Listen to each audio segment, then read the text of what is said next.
بسم الله الرحمن الرحيم يا أيها الذين آمنوا لا تدخلوا بيوتا غير بيوتكم حتى تستأنسوا وتسلموا على أهلها ذلكم خير لكم لعلكم تذكرون۔ اے ایمان والو، اپنے گھروں کے سوا دوسروں کے گھروں میں داخل نہ ہوا کرو جب تک ان کی رضا حاصل نہ کر لو، اور گھر والوں پر سلام نہ کہہ لو، یہ بات تمہارے لیے بہتر ہے، توقع ہے کہ یاد رکھو گے۔ ان الحمد لله نحمده ونستعينه ونستغفره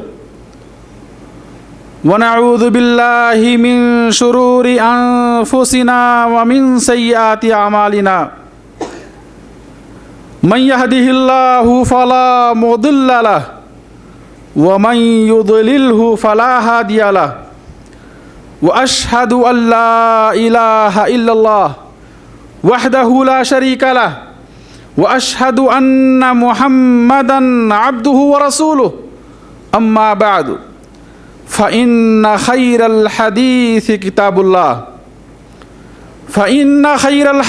كتاب الله وخير الهدي هدي محمد صلى الله عليه وسلم، وشر الأمور محدثاتها وكل محدثة بدعة وكل بدعة ضلالة وكل ضلالة في النار۔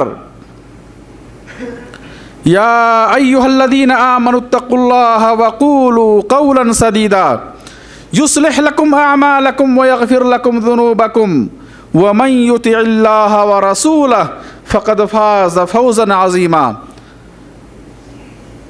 يا أيها الناس اتقوا ربكم الذي خلقكم من نفس واحدة وخلق منها زوجها وبث منهما رجالا كثيرا ونساء، واتقوا الله الذي تساءلون به والأرحام إن الله كان عليكم رقيبا۔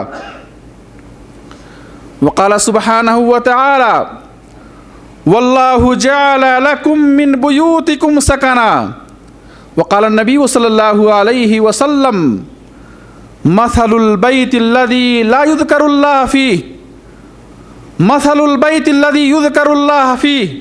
والبيت الذي لا يذكر الله فيه مثل الحي والميت، رواه مسلم۔ وقال النبي صلى الله عليه وسلم: من أصبح منكم آمنا في سربه ومعافا في جسده وعنده قوت يومه فكأنما حيزت له الدنيا بحذافيرها، رواه الترمذي وابن ماجہ بسند صحیح۔ برادران اسلام، حاضرین جمعہ، دینی و ملی بھائیوں، آج کے خطبہ جمعہ میں انشاءاللہ العزیز آپ کے سامنے مسلم گھرانے کی پہچان، مسلم گھر کی صفات اور ایک مسلم گھر کیسے ہونا چاہیے، انشاءاللہ العزیز کتاب و سنت کی روشنی میں چند تعلیمات آپ کے سامنے رکھوں گا، اس دعا کے ساتھ الہ العالمین ہمیں کہنے اور سننے سے زیادہ عمل کرنے کی توفیق عطا فرمائے، آمین یا رب العالمین۔ برادران اسلام، اللہ سبحانہ وتعالی نے تمام مخلوقات میں سب سے زیادہ جس مخلوق کو عزت بخشی ہے وہ انسان ہے۔ انسان کو اللہ سبحانہ وتعالی نے عزت اور تکریم بخشی ہے، اور قرآن کریم میں اللہ سبحانہ وتعالی نے بطور خاص فرمایا: وَلَقَدْ كَرَّمْنَا بَنِي آدم، وَلَقَدْ كَرَّمْنَا بَنِي آدم، کہ ہم نے آدم کی اولاد کی عزت کی ہے، ہم نے آدم کی اولاد کو تکریم بخشی ہے، عزت بخشی ہے۔ میرے بھائیوں، اللہ سبحانہ وتعالی نے جہاں ہمیں مختلف اعتبار سے ساری مخلوقات میں امتیازی حیثیت عطا فرمائی ہے، جہاں اللہ سبحانہ وتعالی نے تمام مخلوقات میں ہمیں مختلف اعتبار سے عزت عطا فرمائی ہے، انہی پہلوؤں میں سے ایک پہلو اور انہی عزتوں میں سے عزت یہ ہے کہ اللہ سبحانہ وتعالی نے ہمیں اس زمین پر زندگی بسر کرنے کے لیے گھر کا نظام دیا ہے، اور ہمیں یہ سمجھ دی ہے کہ ہم ہم اس زمین پر رہنے کے لیے بسنے کے لیے ہم اپنا ایک گھر بنائیں جہاں ہم سکون پائیں, جہاں ہم آرام حاصل کریں, جہاں ہم دنیا کی اور روزمرہ کی تھکاوٹوں سے نجات پانے کے لیے اپنی جسم کو سکون دینے کے لیے, اپنے جسم کو راحت اور آرام دینے کے لیے اور نیند پانے کے لیے آئیں اور وہاں ٹھہر کر جسم کو سکون دیں, اپنے آپ کو اطمینان اور سکون دیں اور نیند اور راحت آرام حاصل کریں. میرے بھائی, اللہ سبحانہ قرآن نے فرمایا واللہ جعل لکم من بیوتکم سکنا, اللہ نے تمہارے گھروں کو سکون کی جگہ قرار دیا ہے. گھر اس لیے بنایا جاتا ہے اور اللہ سبحانہ وتعالی گھر کا سسٹم اور نظام اس لیے بنایا ہے تاکہ وہاں آ کر انسان سکون حاصل کرے, دن بھر کی تھکاوٹ کو دور کر سکے, راحت اور آرام حاصل کر سکے, سورج کی گرمی سے دھوپ سے اپنے آپ کو بچا سکے اور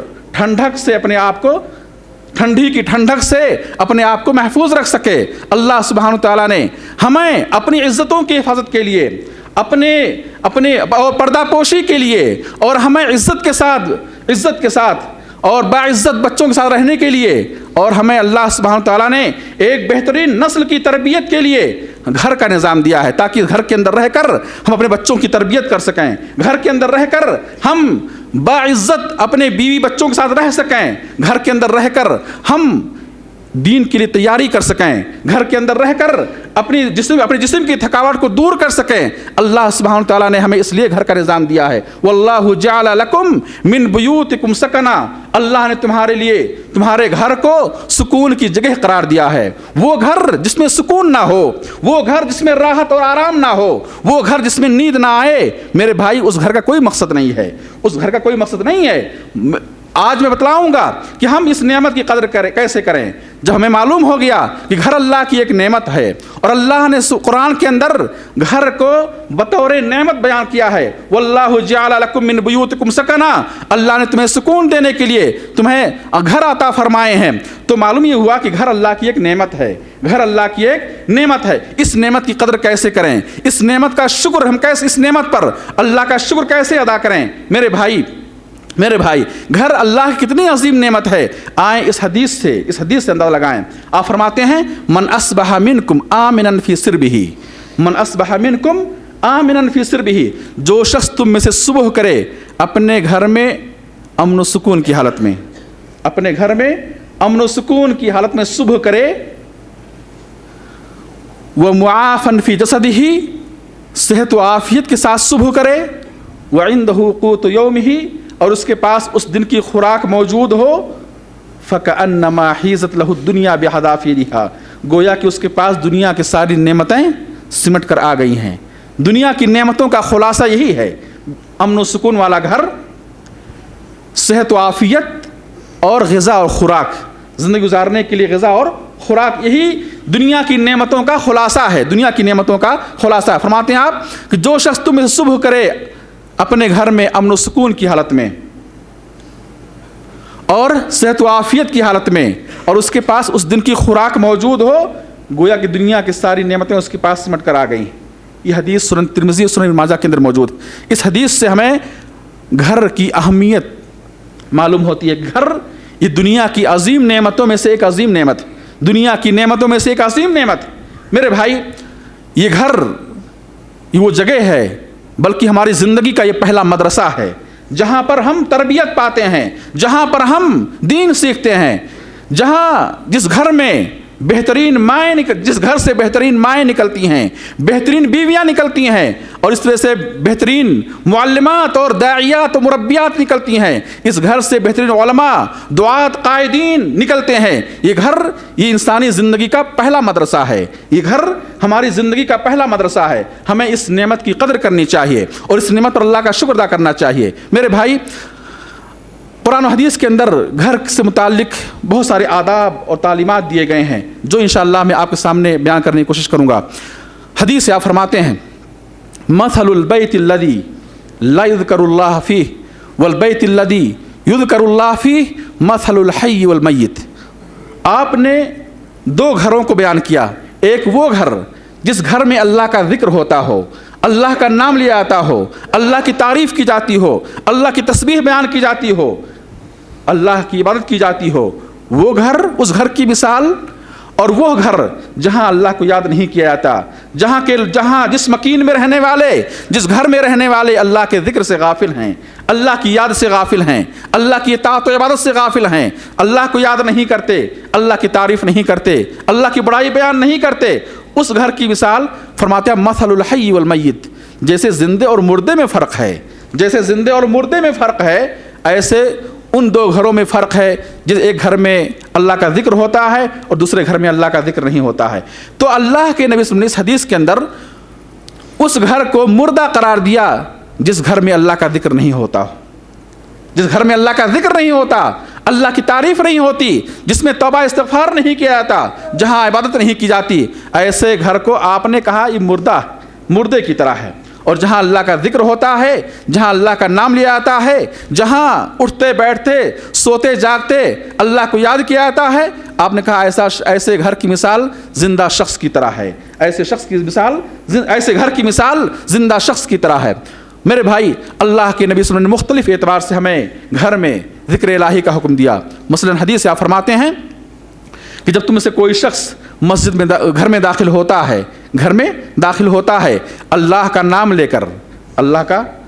کر, اور جب کھانا کھانے کے لیے بیٹھتا ہے اللہ کا نام لے کر کھانا شروع کرتا ہے, اللہ کا نام لے کر گھر میں داخل ہوتا ہے, تو شیطان اپنے ساتھیوں سے کہتا ہے لا مبیت لکم ولا عشاء ہا ہنا, یہاں نہ تمہارے لیے رہنے کی جگہ ہے نہ کھانے کی جگہ ہے, نکلو یہاں سے, یہاں نہ تمہارے لیے رہنے کی جگہ ہے نہ کھانے کی جگہ ہے. اور اگر کوئی شخص فرمایا آپ نے گھر میں داخل ہوتا ہے, اللہ کا ذکر نہیں کرتا, اللہ کا نام لے کر بسم اللہ کہہ کر دعا پڑھ کر گھر میں داخل نہیں ہوتا ہے, اور کھاتے وقت اللہ کا نام لے کر کھاتا ہے, تو شیطان اپنے ساتھیوں سے کہتا ہے کھانے کے لیے تو نہیں ہے, البتہ رہنے کی جگہ مل گئی ہے, یہ حدیث صحیح مسلم کے اندر موجود ہے.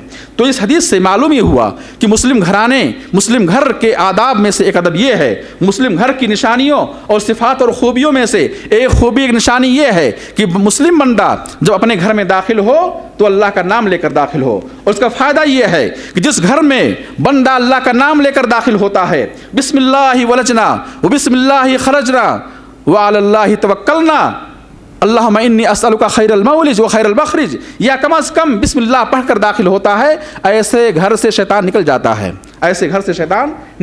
ہے. اور جب کھانے کے لیے بیٹھتا ہے تو شیطان اپنے ساتھیوں سے کہتا ہے کہ اس شخص نے بسم اللہ کہہ کر گھر میں, یہ شخص بسم اللہ کہہ کر اللہ کا نام لے کر گھر میں داخل ہوا, اللہ کا نام لے کر کھانا شروع کر رہا ہے, یہاں نہ تمہارے لیے کھانے کی جگہ ہے نہ رہنے کی جگہ ہے, نکلو یہاں سے. اور ایسے ہی میرے بھائی, جب حدیث سے فرماتے ہیں کہ بندہ گھر سے نکلتا ہے اور بسم اللہ توکلت علی اللہ لا حول ولا قوت الا باللہ پڑھتے ہوئے نکلتا ہے, فیقال لہ, فرشتہ کہتا ہے اس بندے سے, اس سے کہا جاتا ہے فقد ہدیت و کفیت و وقیت, تو ہدایت پا گیا, تو تیرے لیے اللہ کافی ہو گیا, تو ہر شر سے بچا لیا گیا. جب یہ فرشتہ اس بندے سے کہتا ہے, جو بندہ گھر سے نکلتے وقت بسم اللہ توکلت علی اللہ لا حول ولا قوت الا باللہ پڑھ کر نکلتا ہے, تو فرشتہ کہتا ہے فقد ہدیت و کفیت و وقیت, تو ہدایت پا گیا, تیرے لیے اللہ کافی ہو گیا, فرشتے کافی ہیں تیری حفاظت کے لیے, وہ وقیت, اور تو ہر شر سے بچا لیا گیا. تو شیطان ہٹ کر کے اپنے ساتھیوں سے کہتا ہے کہ تو اس بندے کے ساتھ کیسے رہ سکتا ہے جو کوفی یا وہ ہدی یا وہ وقیہ, جو ہدایت پا گیا اس کے لیے فرشتے کافی ہو گئے, اللہ کافی ہو گیا, وہ وقیہ, اور جو ہر شر سے بچا لیا گیا, تو تیری بس اس کے ساتھ نہیں چل سکتی ہے. تو میرے بھائی, معلوم ہی ہوا کہ گھر میں داخل ہوتے وقت, گھر سے نکلتے وقت اللہ کا ذکر کرنے سے شیطان ساتھ چھوڑ دیتا ہے, شیطان کی بس اس گھر میں نہیں چلتی ہے. اور جب ظاہر ہے کہ شیطان گھر سے نکل جائے, شیطان ہمارے ساتھ نہ ہو, تو میاں بیوی میں اختلاف نہیں ہوگا, بچوں میں اختلاف نہیں ہوگا, اور اس طریقے سے گھر کے اندر انسان اللہ کے ذکر سے غافل نہیں رہے گا. اس لیے کہ شیطان ہے جو اسے اللہ کے ذکر سے دور کرتا ہے, شیطان ہے جو اسے اللہ کی اطاعت سے, اللہ کی عبادت سے دور کرتا ہے, شیطان ہے جو میاں بیوی کے درمیان اختلاف پیدا کرتا ہے. تو ہم کوشش یہ کریں کہ اپنے گھروں سے شیطان کو نکالیں. ایسی میرے بھائیوں, مختلف احادیث فرمایا آپ نے کہ اپنے گھروں کے اندر قرآن پڑھو, فرمایا آپ نے گھروں کے اندر قرآن پڑھو، اقرؤ سورۃ البقرہ، فرمایا اپنے اقرؤ فی بیوتکم سورۃ البقرہ، اپنے گھروں میں سورہ بقرہ پڑھو، فإن الشیطان ینفر من البیت الذی تقرأ فیہ سورۃ البقرہ، شیطان اس گھر سے نکل جاتا ہے جس گھر میں سورہ بقرہ کی تلاوت ہوتی ہو۔ دوسری بات میں ہے کہ شیطان اس گھر سے نکل جاتا ہے جس گھر میں قرآن کی تلاوت ہوتی ہو، اگر گھر میں قرآن کی تلاوت ہو شیطان اس گھر سے نکل جاتا۔ فإن الشیطان ینفر من البیت الذی تقرأ فیہ سورۃ البقرہ، شیطان اس گھر سے نکل جاتا ہے جس گھر میں سورہ بقرہ اور دوسری بات میں ہے کہ قرآن کی تلاوت ہوتی ہو۔ یہ حدیث صحیح مسلم کے اندر موجود ہے۔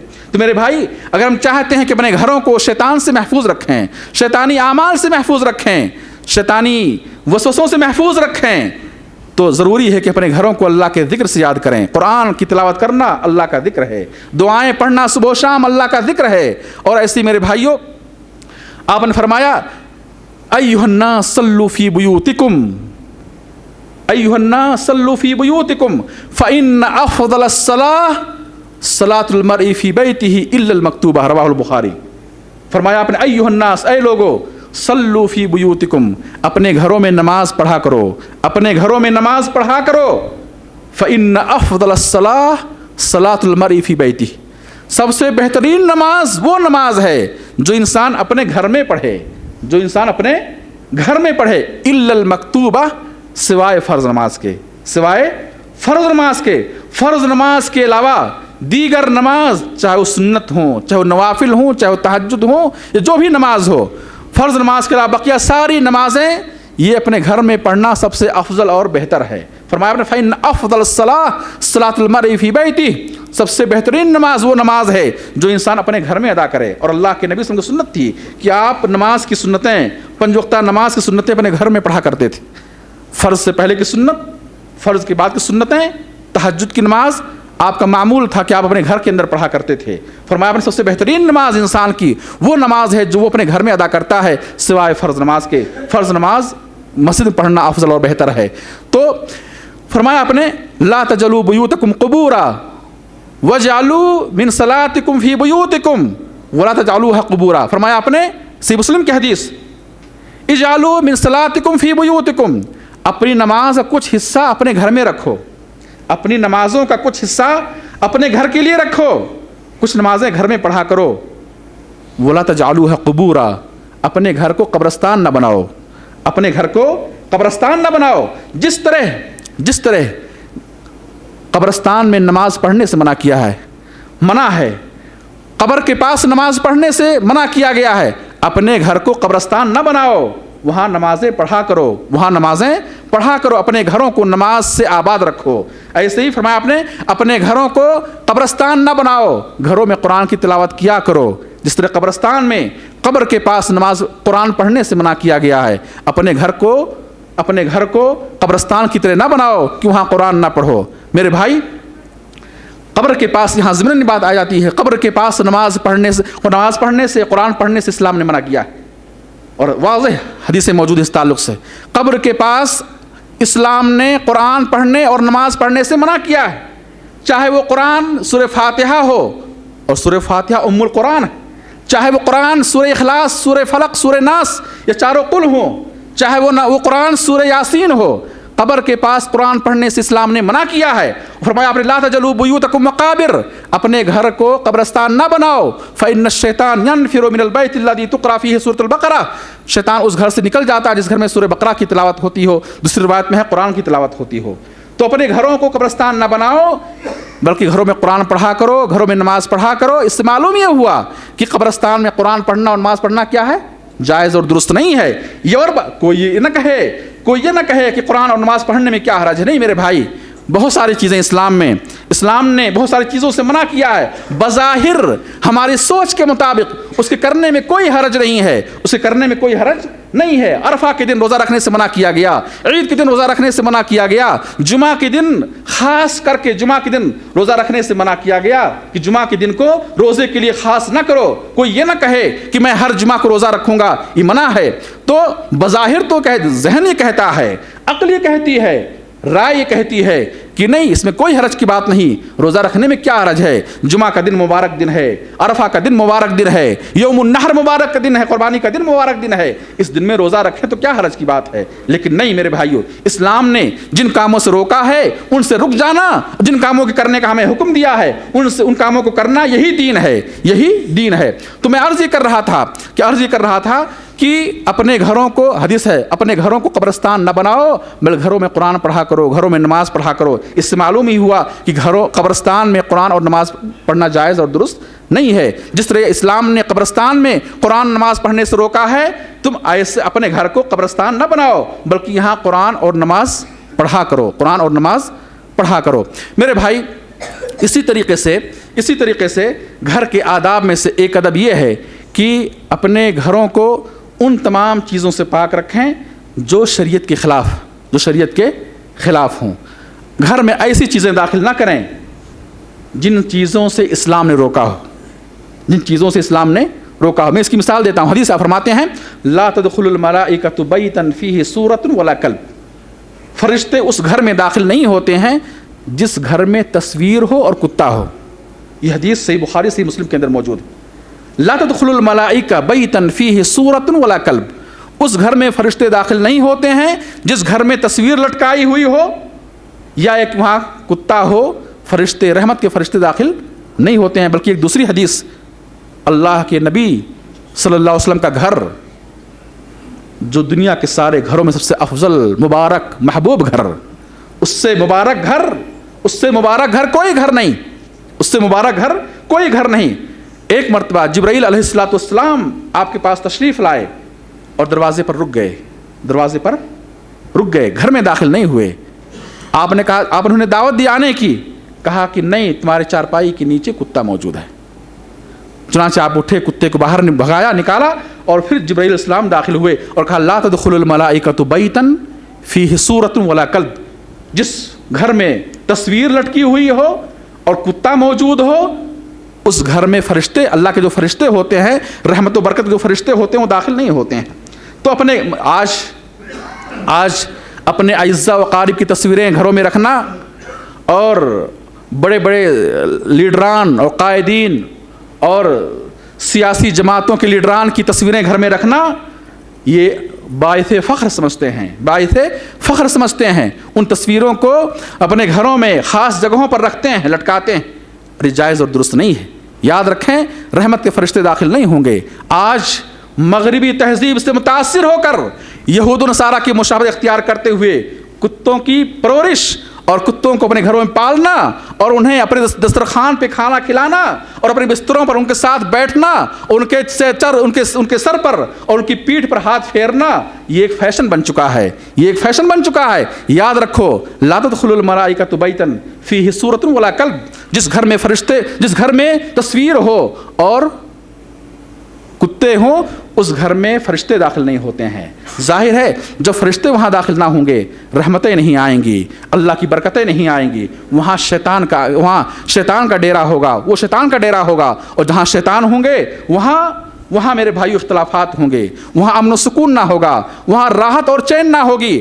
بل ضروری ہے کہ اپنے گھروں کو ان تمام چیزوں سے پاک رکھیں جن چیزوں سے اسلام نے روکا ہے۔ میرے بھائی، حدیث فرماتے ہیں من اقتنا کلبا الا کلب ماشی او سید ينقص له من اجره كل يوم قيراطان وفي روایت كل يوم قيراط۔ یہ حدیث صحیح بخاری کی روایت۔ فرماتے ہیں آپ، جو شخص من اقتنا کلبا، جس نے کسی کتے کی پرورش کی اپنے گھر میں، الا کلب ماشی او سید، مگر وہ کتا جو جانوروں کی حفاظت کے لیے متعین ہے، حراست اور نگرانی کے لیے، جانوروں کی نگرانی کے لیے جو کتا پالا جائے، یا شکاری کتا ہو، شکار کے لیے پالا جائے، ان دونوں قسم کے کتوں کی آپ نے کیا رخصت اور چھوٹ دی ہے۔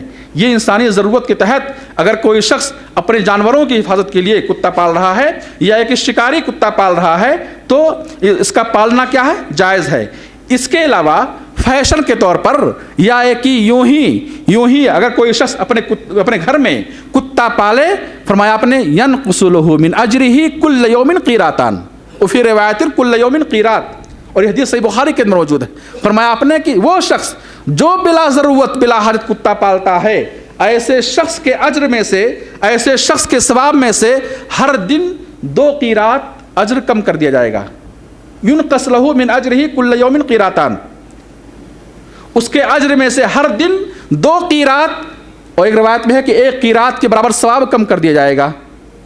وہ معلوم ہے قیرات کسے کہتے ہیں؟ دوسری روایت میں ہے صحابہ نے عرض کیا امل قیراتان یا رسول اللہ، اے اللہ کے رسول قیراتان کیا؟ فرمایا آپ نے مثل الجبلین العظیمین، 2 بڑے پہاڑوں کے برابر، 2 بڑے پہاڑوں کے برابر اجر اس شخص کے اجر میں سے کم کیا جاتا ہے ہر دن جو شخص اپنے گھر میں بلا ضرورت بلا حاجت کتا پالتا ہے. تو مسلم گھرانے کی پہچان یہ ہے کہ وہ اپنے گھروں کو ہر قسم کی مخالفات شرعیہ سے اور ان تمام چیزوں سے دور پاک رکھے جن چیزوں سے اسلام نے کیا روکا ہے. خلوت، اجنبی عورتوں کے ساتھ خلوت ہو، تنہائی ہو، اس سے بھی بے پردگی ہو، اسلام نے اس سے منع کیا ہے. ہمارے مسلم گھر ان چیزوں سے، خلوتوں سے، اجنبی عورتوں کے ساتھ تنہائیوں میں بیٹھنے سے، ان کے سامنے آنے سے، بے پردگی سے کیا ہے محفوظ ہونا چاہیے. ہمارے گھر محفوظ ہونا چاہیے، ہمارے گھر میوزک اور گانے سے پاک اور محفوظ ہونا چاہیے، اور یہ گمراہی ہے. اور ابن قیم رحمۃ اللہ فرماتے ہیں الغنا ينبت النفاق، یہ گانا، یہ میوزک، یہ ڈرامے، یہ فلمیں، یہ دلوں کے اندر نفاق بناتے ہیں، دلوں کے اندر نفاق پیدا کرتے ہیں. گانا سننے والا اس کے دل میں دھیرے دھیرے دھیرے دھیرے نفاق پیدا ہو جاتا ہے اور وہ شخص منافق ہو جاتا ہے. وہ شخص کیا ہے؟ منافق ہو جاتا ہے. تو میرے بھائی اس طرح سے گانے اور میوزک کی بہت ساری مذمتیں آئی ہیں، وہ یہاں بیان کرنے کی ضرورت نہیں، آپ حضرات اچھی طرح جانتے ہیں. اور انشاءاللہ کسی موضوع پر، کسی موقع پر اس موضوع پر گفتگو کروں گا کہ بے حیائی فلمیں اور گانے اور میوزک کی مذمت اور ان کی حرمت اور ان پر جو عذاب ہے وہ انشاءاللہ کسی موقع پر بتلاؤں گا. اللہ سے دعا کرتا ہوں الہ العالمین ہم سب کو کہنے اور سننے سے زیادہ عمل کرنے کی توفیق عطا فرمائے. ایسے میرے بھائی مسلم گھرانے کے آداب میں سے ایک ادب یہ ہے کہ جب گھر میں داخل ہوں تو سلام کر کے داخل ہوں. گھر میں داخل ہوں تو سلام کر کے داخل ہوں. قرآن کریم سورہ نور میں اللہ فرماتے ہیں یا ایھا الذین آمنوا لا تدخلوا بیوتا غیر بیوتکم حتی تستأنسوا وتسلموا علی اہلہا. فرمایا اللہ سبحانہ وتعالیٰ نے سورہ نور کے اندر کیا وہ لوگ جو ایمان لائے ہو جب تم کسی اور کے گھر میں داخل ہو تو بغیر اجازت کے داخل نہ ہو، بغیر اجازت کے داخل نہ ہو، اور گھر والوں پر سلام کر لیا کرو. گھر والوں سے کیا ہے جب کسی کے گھر جاؤ تو سلام کر لیا کرو، انہیں سلام کہا کرو اور بغیر اجازت کے داخل نہ ہو. اس سے معلوم ہوا کہ گھر کے آداب اور مسلم گھرانے کی پہچان اور خوبیوں میں سے خوبی یہ ہے کہ جب کسی کے یہاں جائیں تو اجازت طلب کیے بغیر داخل نہ ہوں اور سلام کر کے داخل ہوں.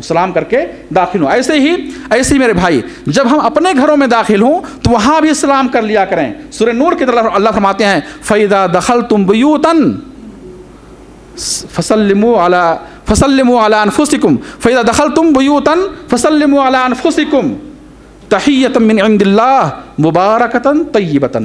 تحیۃ من عند اللہ مبارکۃ طیبۃ. اللہ فرماتے ہیں جب تم گھروں میں داخل ہو فسلموا علی انفسکم، اپنے گھر والوں پر سلام کرو، اپنے گھر والوں کو سلام کرو. اللہ فرماتے ہیں تحیۃ من عند اللہ، یہ سلام اللہ کی جانب سے تحیہ ہے. یہ سلام خصوصی طور سے اللہ سبحانہ وتعالیٰ نے آدم علیہ السلام کو سکھایا، فرشتوں کو سکھایا، ہمارے نبی کو معراج کے موقع پر سکھایا. یہ سلام اہل جنت کا سلام ہے. وَتَحِيَّتُهُمْ فِيهَا سلام. اللہ فرماتے ہیں وَتَحِيَّتُهُمْ فِيهَا سلام، جنتیوں کا تحیہ جنت کے اندر کیا ہے؟ سلام ہے.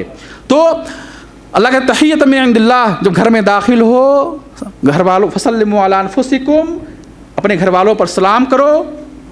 تحیۃ من عند اللہ، یہ سلام کا تحیہ، یہ دعا اللہ کی طرف سے ہے.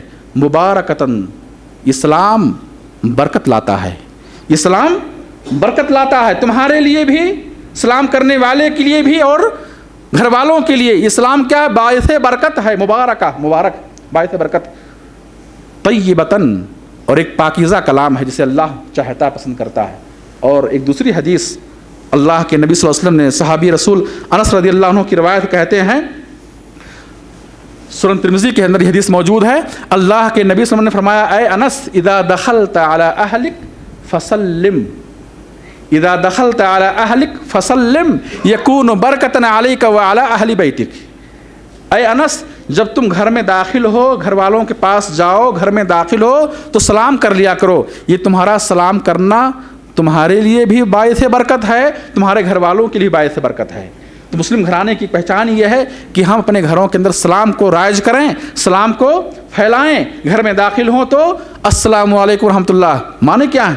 تم پر سلامتی ہو, اللہ کی رحمت ہو, اللہ کی برکتیں ہوں. اللہ کی برکتیں, گھر والوں تم پر سلامتی ہو, اللہ تمہیں سلامت رکھے, اللہ تمہیں محفوظ رکھے, اللہ تم پر اپنی رحمت نازل فرمائے, اللہ کی برکتیں تمہارے اوپر نازل ہوں.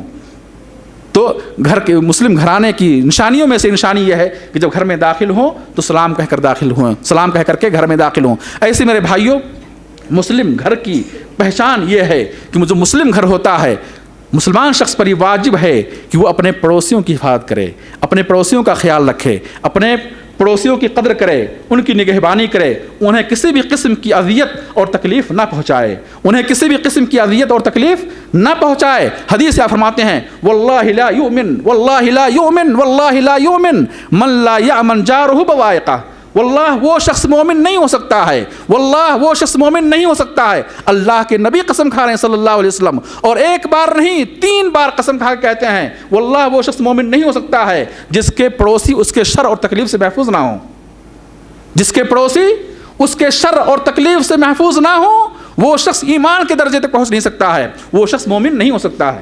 اور قرآن کریم میں فرماتے ہیں وَاعْبُدُوا اللَّهَ وَلَا تُشْرِكُوا بِهِ شَيْئًا وَبِالْوَالِدَيْنِ إِحْسَانًا وَالْجَارِ ذِي الْقُرْبَى وَالْجَارِ الْجُنُبِ وَالصَّاحِبِ بِالْجَنبِ. اللہ کی بات کرو, اللہ کے ساتھ کسی کو شریک نہ کرو, اور ان پڑوسیوں کے والدین کے ساتھ حسن سلوک کرو, والدین کے ساتھ اچھا برتاؤ کرو, اور وہ پڑوسی جو تمہارے رشتہ دار ہیں ان کے ساتھ اچھا سلوک کرو, وہ پڑوسی جو تمہارے بغل میں رہتے ہیں, تمہارے بغل میں رہتے ہیں, ان کے ساتھ اچھا سلوک کرو.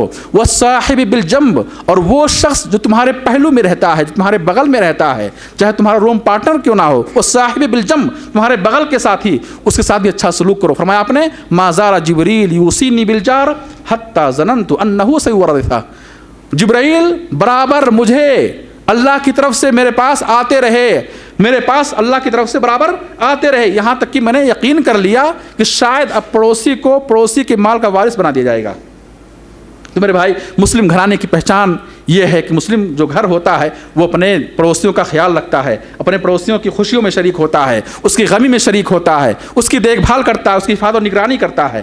ایسی میں بہت سارے آداب ہیں, میں نے یہاں وقت کے پیش نظر چند اہم مسائل اور چند اہم آداب کو آپ کے سامنے رکھا. میں اللہ سے دعا کرتا ہوں کہ اللہ سبحانہ و تعالی ہم سب کو اسلام میں پورے طور پر داخل ہونے کی توفیق عطا فرمائے, آمین رب العالمین. میرے بھائی, حدیث سے فرماتے ہیں, اس آخری حدیث پر اپنی بات کو ختم کرتا ہوں. حدیث سے فرماتے ہیں من استرعاہ اللہ رعیہ فمات وهو غاش لرعیتہ لم یرح رائحۃ الجنہ. فرمایا آپ نے جس شخص کو اللہ نے ذمہ دار بنایا, من استرعاہ اللہ رعیہ, جس شخص کو اللہ نے راعی بنایا اور اس کے ماتحت لوگوں کو رکھا. ماتحت راعی چاہے وہ حاکم ہو, ماتحت چاہے رعایا ہو, راعی چاہے باپ ہو, ماتحت اولاد ہو, راعی چاہے شوہر ہو, ماتحت بیوی ہو. من استرعاہ اللہ رعیہ, جس شخص کو اللہ سبحانہ وتعالی نے راعی بنایا, ذمہ دار بنایا, اور اس کے ہاتھوں تلے چاہے وہ عمال ہوں, نوکر ہوں, اولاد ہوں, بیوی ہوں, چھوٹے بھائی بہن ہوں یا رعایا ہوں, جو بھی ہوں, وہ غاش لرعیتہ, اور وہ اپنے ماتحتوں کے ساتھ خیانت کر رہا ہے, ان کی صحیح تربیت نہیں کر رہا ہے, انہیں صحیح تعلیم نہیں دے رہا ہے. لم یرح رائحۃ الجنہ, ایسا شخص جنت کی خوشبو بھی نہیں پائے گا. اگر وہ اپنے ماتحتوں کے ساتھ خیانت کرتے ہوئے ان کی تربیت نہیں کر رہا ہے, انہیں تعلیم نہیں دے رہا ہے, انہیں اللہ کی طرف دعوت نہیں دے رہا, بلا نہیں رہا ہے, اور انہیں اللہ سے غافل چھوڑے ہوئے ہے, فرماتے ہیں لم یرح رائحۃ الجنہ, ایسا خائن جس کے ماتحت اللہ نے لوگوں کو رکھا, ایسے خائن شخص کو اللہ جنت کی خوشبو سے بھی محروم رکھے گا. جنت داخل ہونا دور کی بات, اسے جنت کی خوشبو بھی میسر نہ ہوگی, جبکہ جنت کی خوشبو کئی سال کی مسافت کی دوری پہ کیا محسوس کی جائے گی. فرمایا آپ نے کلکم راعٍ وکلکم مسئول عن رعیتہ, اے میری امت کے لوگوں, اے میرے صحابہ, تم سب کے سب ذمہ دار ہو, تم سب کے سب ذمہ دار ہو. وَكُلُّكُمْ مَسْئُولٌ عَنْ رَعِيَّتِهِ, اور تم سب سے اس کی ذمہ داری کے بارے میں, اس کے ماتحتوں کے بارے میں, باپ ہے تو اولاد کے بارے میں, بیوی شوہر ہے تو بیوی کے بارے میں, حاکم ہے تو رعایا کے بارے میں, اس کے ماتحتوں کے بارے میں سوال کیا جائے گا. فرمایا اپنے وَالرَّجُلُ رَاعٍ عَلَىٰ أَهْلِ بَيْتِهِ وَهُوَ مَسْئُولٌ عَنْهُمْ, آدمی باپ شوہر, باپ ہو یا شوہر ہو, یہ اپنے گھر والوں کا ذمہ دار ہے. وَهُوَ مَسْئُولٌ عَنْهُمْ, اور قیامت کے روز اللہ سبحانہ وتعالیٰ اس شخص سے اس کے اہل و عیال کے بارے میں سوال کرے گا. تو نے یہ ننھے منھے بچے تھے, تو اگر چاہتا تو انہیں قرآن کا حافظ بناتا, تو چاہتا تو انہیں قرآن کا قاری بناتا, انہیں دین کا عالم بناتا, انہیں داعی بناتا, انہیں مربی بناتا, انہیں نیک بناتا, اور تو نے اسے بچپن سے اس کے ذہن کو تو نے میوزک سے, گانے سے اور شریعت کے خلاف شریعت کاموں سے تو نے اس کے ذہن کو بھر دیا ہے. اس کے ذہن کو تو نے, اس کے دل کو تو نے نفاق سے بھر دیا. تو اس کا ذمہ دار ہے, تو اس کا ذمہ دار ہے. یہ بچے تیرے ہاتھوں میں امانت تھے, یہ بچے تیرے ہاتھوں میں امانت تھے, تو نے خیانت کی, ان بچوں کی صحیح تربیت نہیں کی, صحیح تعلیم نہیں دی. وہ مسئول عنہم, اللہ قیامت کے دن اس سے کیا ہے, ان بچوں کے بارے میں سوال کرے گا. والمرأة راعية في بيت زوجها وهي مسؤولة عنه, اور بیوی یا عورت یہ اپنے شوہر, بیوی اپنے شوہر کے گھر کی ذمہ دار ہے, شوہر کے مال اس کے اسباب کی ذمہ دار ہے, شوہر کے گھر کے سامان کی ذمہ دار ہے. وہی مسئولہ عنہ, اور قیامت دن اس سے کیا ہے, گھر کے بارے میں سوال کیا جائے گا. تو ماں باپ یہی گھر کے دو رکن ہیں. ماں باپ یا شوہر بیوی یہی گھر کے دو ارکان ہیں, دو ستون ہیں. اگر یہ صحیح رہے تو بچے, ان سے پیدا ہونے والے بچے بھی کیا ہے, صالح رہیں گے. اگر یہ ماں باپ اور یہ شوہر بیوی اگر یہ بگڑ گئے, اگر یہ فاسد ہو گئے, انہوں نے تربیت کا خیال نہیں رکھا, انہوں نے تعلیم کا خیال نہیں رکھا, اپنے گھر کو شریعت کے خلاف کاموں سے کیا ہے, آباد رکھا, تو ان سے نکلنے والے بچے اور ان کے ماتحت رہنے والے بچے بھی کیا ہے, بگڑ جائیں گے. اور حدیث فرماتے ہیں کل مولود یولد علی الفطرہ, ہر بچہ فطرت اسلام پیدا ہوتا ہے, لیکن فابواہ یہودانی او ینصرانی او یمجسانی, لیکن اس کے والدین اسے یہودی بنا دیتے ہیں یا نصرانی بنا دیتے ہیں یا مجوسی بنا دیتے ہیں. جیسا والدین کا ماحول ہوتا ہے, ماں باپ کا جیسا ماحول ہوتا ہے, بچے اسی ماحول میں ڈھل جاتے ہیں. تو میرے بھائی, ضرورت ہے کہ اپنے گھروں کی اصلاح کا بیڑا اٹھائیں. اور ظاہر ہے اگر ہر شخص اپنے گھر کی اصلاح کی ذمہ داری لے تو پورا معاشرہ, پورا ملک, پورا سماج اور پورا مسلم معاشرہ کیا سدھر جائے گا. گھر کی اصلاح کی ابتدا, اصلاح کی شروعات اپنے آپ سے اور اپنے گھر والوں سے کرنا چاہیے. اللہ ہم سب کو توفیق دے. میرے بھائی, ہمارے گھروں میں برکت کیسے آئے, اللہ کی رحمت کیسے آئے, آج آپ اس چیز کو اچھی طرح جان رہے ہیں, بلکہ یہ چیز عام ہو چکی ہے کہ انسان جب گھر بناتا ہے, اینٹ رکھتا ہے, بنیاد کی کھدائی ہوتی ہے, اسی وقت سے وہ شرکیہ عمل کے ذریعے اپنے گھروں کو باندھ دیتا ہے. اور گھر کی بنیاد میں وہ تعویذ اور جادوئی عمل کے ذریعے اور اس طرح سے غیر شرعی دم کے ذریعے وہ اپنے گھروں کو باندھتا ہے. ظاہر ہے کہ ایسے گھر میں پھر امن نہیں. جہاں شرک ہو, جہاں خلاف شریعت عمل ہو, وہاں برکت نہیں آئے گی, وہاں اللہ کی رحمت نہیں آئے گی. آج یہ چیز عام ہو چکی ہے کہ انسان جب گھر کی تعمیر کرتا ہے, گھر کی تعمیر شروع کرتے وقت بجائے اس کے کہ وہ بسم اللہ کہے, اللہ کا نام لے کر گھر کو شروع کرے, وہ شرکی عمل کے ذریعے, وہ تعویذ کے ذریعے, وہ جادو کے ذریعے, وہ غیر شرعی دم کے ذریعے وہ اپنے گھروں کی حفاظت کی کوشش کرتا ہے. یاد رکھو اللہ کے حکم کی خلاف ورزی کر کے, شرک کر کے ہم سکون نہیں پا سکتے ہیں. اگر ہم اپنی زندگی کے اندر سکون چاہتے ہیں, امن چاہتے ہیں, تو اللہ کا وہ وعدہ یاد رکھیں, الذین آمنوا ولم یلبسوا ایمانہم بظلم اولئک لہم الامن وہم مہتدون. ان الشرک لظلم عظیم. جو شخص ایمان لایا اور اپنے ایمان کو شرک کے ساتھ نہیں ملایا, ایسے لوگوں کے لیے امن ہے, ایسے گھروں کے لیے امن ہے جو ایمان تو لائے اور ایمان لانے کے بعد وہ شرک سے کیا ہے, دور رہے. تو یہ چیز آج عام ہو چکی ہے کہ انسان جب, اور ایسے لوگ فون بھی کرتے ہیں کہ میں گھر کی تعمیر کر رہا ہوں, گھر بنوا رہا ہوں, یہاں لوگ کہہ رہے ہیں کہ گھر کو بنوا دو تاکہ شیطان سے گھر محفوظ رہے, جادو ٹونے سے گھر آپ کا محفوظ رہے. میرے بھائی, شر خیر نہیں لاتا ہے, شر خیر نہیں لاتا ہے. یاد رکھو, شرک سے خیر نہیں آئے گا, شرک سے رحمت نہیں آئے گی. غیر اللہ پر توکل کر کے آپ اللہ کی رحمت کو حاصل نہیں کر سکتے ہیں. غیر اللہ پر اعتماد کر کے آپ اللہ کی برکت کو حاصل نہیں کر سکتے ہیں. اگر آپ کو اللہ کی برکت چاہیے, اللہ کی رحمت چاہیے, خیر چاہیے, اپنا تعلق اللہ کے ساتھ مضبوط بنائیے. شرکیہ کاموں سے, شرکیہ حرکتوں سے اپنے دامن کو, اپنے دلوں کو پاک رکھیے. اللہ ہم سب کو توفیق دے. ان اللہ و ملائکتہ یصلون علی النبی یا ایھا الذین آمنوا صلوا علیہ وسلموا تسلیما.